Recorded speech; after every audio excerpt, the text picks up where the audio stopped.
Hello everyone, so let's continue.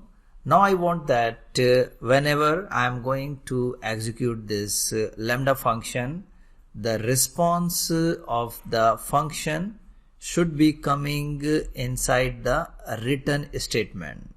So till now, whenever we are executing our lambda function, we were getting this response code 200 and in the body hello from lambda. So how we are getting this? Just because of this return statement.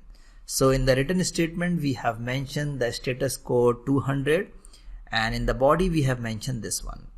So let me just remove this one and put the final response here. So final response is this one, client underscore final underscore response.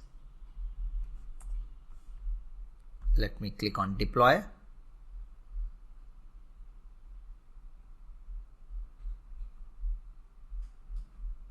And test. Perfect. So here you can see the response of the return statement.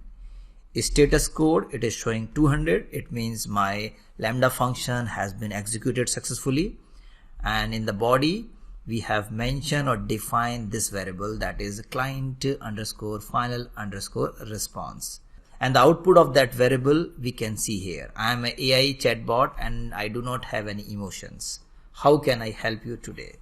So friends, that's all for this lecture. In the next lecture, I'm going to show you how a user sends a REST API request containing a text prompt using API gateway. So that's all. We'll see you in the next lecture.